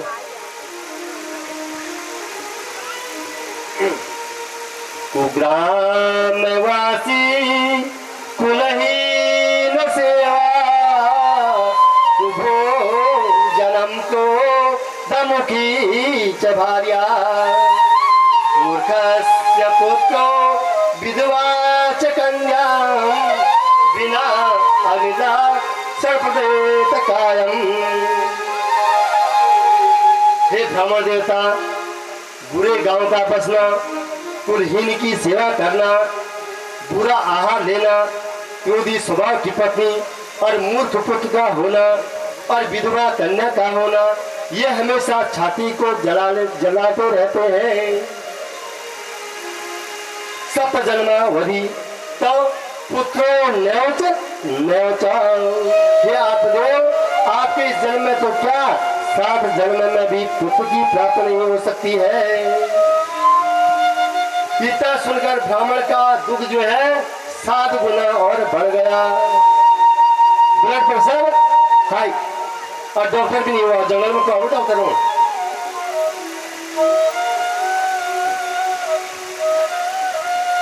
अब महाराज इतना बढ़ गया, जोर जोर से सिर पटक कर रोने लगा, और संत जी घबरा गए, कहीं सारे मर गया, मेरे ऊपर जो है पाप चढ़ेगा, यदि आपदा का पाप मेरे पर, मेरे सर में मर जाएगा, अब क्या करूं। तो ब्राह्मण बोला, मरने तो मैं आया था, पर अपने दुख से मैं वैसे मर रहा था, लेकिन तुमने मेरे दुख को जो है 7 गुना और बढ़ा दिया, आपके 7 जन्मों का हिसाब और सुना दिया। अब या तो मुझे बेटा दो, और या मैं इतनी जोर से सिर को पटकता हूं, तुम्हारे सामने आत्मदाह कर देता हूं, और आप पर ब्रह्म हत्या का पाप चढ़ जाएगा। मुझ ब्राह्मण का जो भी कष्ट है उसके आप कारण बनोगे। अब महाराज संत की धड़कन तेज। संत जी ने समझाया, आत्मदेव ऐसा ना करो, जब विधाता ने ललाट पर पुत्र का योग नहीं दिया है तो कैसे हो जाएगा, है ना। जब पुत्र का सुख है ही नहीं तो कैसे मैं तुम्हें दे दूंगा। संत ने पुनः समझाया, देखो महाराज, उग्रसेन को तो कंस ने जेल में डाल दिया था, दशरथ जी को 4 पुत्र हुए, एक से भी सुख नहीं मिला। वसुदेव देवकी को तो विवाह के समय आकाशवाणी होने पर जेल में ही रहना पड़ा, पुत्र को ग्रहण तो रहना पड़ा। तो सन्यासी के समझाने पर जब आत्मदेव की समझ में नहीं आया तो उन्होंने आत्मदेव को एक फल लाकर दे दिया और कहा, नहीं मानते हो तो इस फल को अपनी पत्नी को दे देना, खाकर सदाचार से रहेगी पत्नी तो उत्तम पुत्र की जो है प्राप्ति होगी। सन्यासी ऐसा कहकर चल दिए। अब आत्मदेव भी जो है अपने घर में आ गए और अपनी पत्नी को फल दिया और आत्मदेव कहीं चले गए। धुंधुनी ने फल तो ले लिया लेकिन श्रद्धा नहीं थी। धुंधुनी ने फल को नहीं खाया लेकिन श्रद्धा नहीं थी। बिना श्रद्धा के यज्ञ दान तप जो भी कार्य किए जाते हैं सब नश्वर हो जाते हैं, उसका पुण्य लाभ तुम्हें प्राप्त नहीं होगा और व्यर्थ हो जाते हैं। अब धुंधुनी ने फल को हाथ में लेकर अपनी बहन व सहेलियों में विचार करने को गोष्ठी बुला ली। कहने लगी, अगर मैं इस फल को खा लूंगी मेरा पेट बढ़ जाएगा, मैं वजन को नहीं सह पाऊंगी, मेरा रूप जो है कुरूप हो जाएगा, मैं चल नहीं पाऊंगी ठीक से, मैं खा नहीं पाऊंगी ठीक से, मैं सो नहीं पाऊंगी ठीक से। इसलिए धुंधुनी ने फल को खाया नहीं। और कभी चोर आ गए तो मैं दौड़ नहीं पाऊंगी रात में।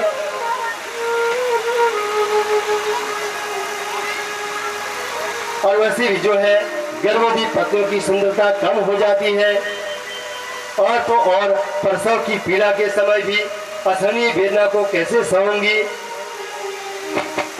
यदि जो है सुखदेव की तरह गर्भ में 12 वर्ष का हो गया तो मेरा जीना कैसे होगा। बालक के पालने में बड़ा कष्ट होता है महाराज, उसे कैसे करूंगी। मेरे मत से तो बंध्या नारी ही श्रेष्ठ होती है। अब धुंधली कौन है, अब प्रश्न उठता है, धुंधली कौन है। जिसकी बुद्धि पर अज्ञान का पर्दा चढ़ा हो, जिसकी बुद्धि पर अज्ञान का पर्दा चढ़ा हो। हम सभी की बुद्धि धुंधली जैसी है, हम कम ज्ञान आधा कथा बैठा क्या मन लगे वाल गौर मु मैं कोई होने वाल या घूमने जाने वाल या मैं दूसरा टाइम है या गुरु पे होना टाइम है इनके होने वाला।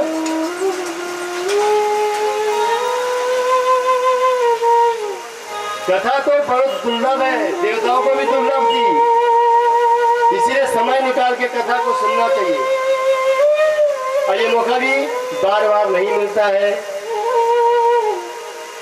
कई जन्मों के भाग्योदयी वो जन्म समर्जिते न, कई जन्मों के जब पुण्योदय होते हैं तब भागवत की वार्ता सुनने को मिलती है। आत्मदेव की भूल कहाँ हुई, कहाँ हुई आत्मदेव की भूल। आत्मदेव ने धुंधली को अपने हाथ से फल दे दिया लेकिन क्या नहीं किया, खिलाया नहीं। खिलाते तो पुत्र हो जाता, लेकिन दिया, खा लेना। हम विदेशी करते घर में, कर देना, करा देना, मैं तो गया। गाय को पानी पिला देना, मैं तो गया। ये बच्चे को दूध पिला देना, मैं तो ड्यूटी गई। वो होता नहीं ऐसा। अपने हाथों से काम करना चाहिए। हम बोलते ना चलो बाद में कर लेंगे भागवत, मेरा पुत्र कर लेगा। अरे जीते जी अपने हाथ से दो ना, पुत्र जब करेगा तब करेगा। अपने हाथों से करो, जो आपके हाथों से होगा पुत्र के हाथ से नहीं होगा, ये भी ध्यान देना। तो आत्मदेव ने भूल कर गए। आत्मदेव ने अपनी पत्नी को जो है महाराज फल माना है। हमारे यहाँ पैसे तकी की बहुत लालाएं पड़ते हैं, अब तुम हमें पैसा दे दो ना, हम तुम्हें पुत्र दे देंगे, रातों रात पहुंचा देंगे। और जब तेरा पति पूछेगा कि पुत्र तो दूध क्यों नहीं हो रहा, तू बोलना मेरे स्तनों में दूध नहीं हो रहा है। अरे मेरी बहन का पुत्र हुआ था, वो मर गया, बहन को यहाँ बुलाते हैं, उसका दूध पिला देते हैं। अब षड्यंत्र कौन रचता है? बहनें भी ऐसी षड्यंत्र रचती हैं कई घरों में। दूसरा को बिगाड़ने चमचमाट ये दीदी के लेकर ये सासू सेवा मैं तो नहीं करूँ, तू के लेकर पंजा के लेकर स्वरा सेवा क्या चांस बुढ़िया खास होना तो बुढ़िया खास रहते तू कौन सा नले ठीक में बल के नहीं होने से आप होता नहीं ऐसा हो रहा है। मैं करवा सच बोल रहा हूँ, ये मनन करने वाली बात है। मनन करना तो बताना, 7 दिन के अंदर रिजल्ट भी बता देना ना मुझे मनन करके। आज तो प्रथम दिवस है, क्यों? तो मन और बुद्धि ने इतिहास रच रहे हैं। अब यहाँ पर बुद्धि की छोटी बहन मन है, यहाँ पर मन और बुद्धि ने मिलकर जीव का नाम आत्मदेव, और आत्मदेव पुत्र दर्शन के लिए जाता है महाराज। उसको थोड़ी शंका हुई, किसको? आत्मदेव को। रात्रि में इस बालक का जन्म हुआ है, ऐसा नहीं है। बालक 3-4 महीने का लगता है, रात्रि में इसका जन्म हुआ नहीं। तब धुंधली ने समझाया है, स्वामी यह संत का दिया हुआ फल है, उसी फल के प्रकार से यह बेटा हष्ट पुष्ट है। फल भी तो देता है ना, हष्ट पुष्ट उससे हो रहा है। मुझे इसके जन्म के समय कोई कष्ट नहीं हुआ, प्रसव पीड़ा भी नहीं हुई। अरे प्रसव पीड़ा तो तब होती ना जब तेरा पुत्र होता, पुत्र तो किसी और का है, प्रसव पीड़ा तो उसकी हुई होगी ना, तुझे कहां से हो जाएगी? कष्ट आप विश्वास करो, यह मेरा ही पुत्र है।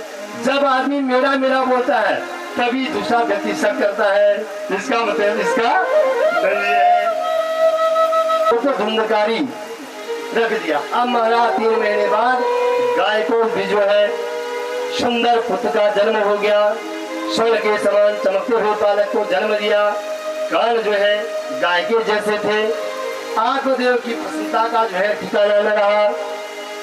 आत्मदेव ने पुत्र के नामकरण करवाया, नाम रखा गौकर्ण महाराज। गौकर्ण महाराज की शिव गंगा नायल देवतो राम गंगा नायोला। शिव गंगा नायल देवतो राम गंगा नायोला। भगतिकारी राजा भगीरथ देवतो राजा भगीरथ तपस्कारी राजा भगीरथ देवतो राजा भगीरथ।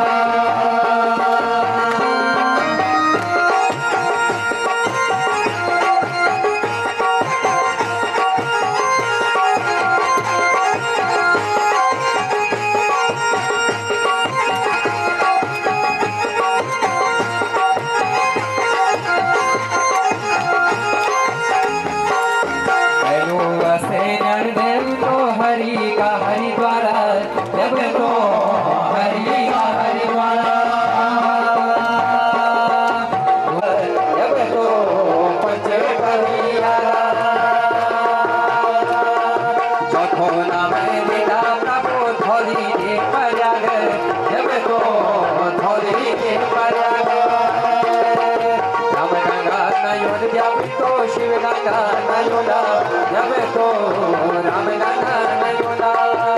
गंगा नयोल जब तो शिव गंगा नयोला जब तो शिव गंगा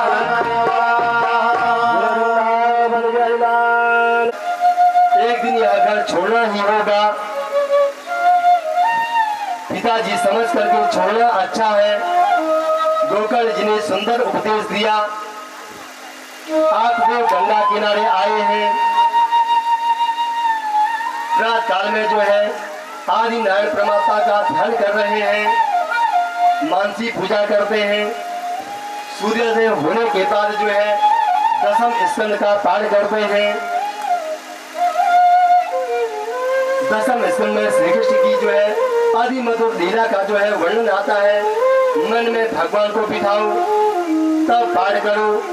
मैं जो बोल रहा हूँ वह भगवान सुन रहे हैं, ऐसे भाव से जो है पाठ करना चाहिए, ऐसे भाव से अपने घर में पूजा करनी चाहिए, ऐसी भावना रखनी होगी।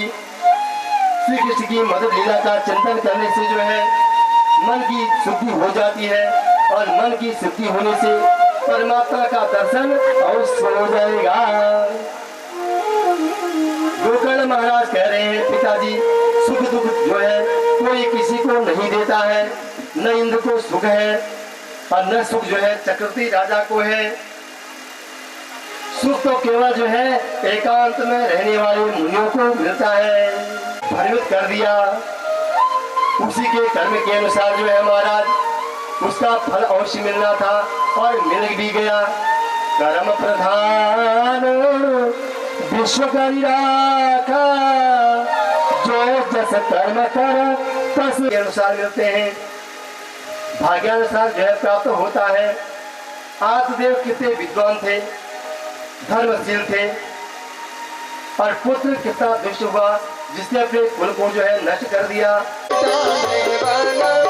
हरि दर्श कराने वाला, ये सुख करनी है दुख हरणी, ये सुख करनी है दुख हरणी। श्री मधुसूदन की आरती, पापियों को पाप से है तारती, को पाप से है तारती, को पाप से है तारती। श्री भागवत भगवान की है आरती, पापियों को पाप से है तारती। ये अमर ग्रंथ ये मूर्ति पंथ ये पंचम वेद निराला, नव ज्योति जगाने वाला। ये अमर ग्रंथ ये मुक्ति पंथ ये पंचम अवतारम, संसारे सारम भुजगे हारम।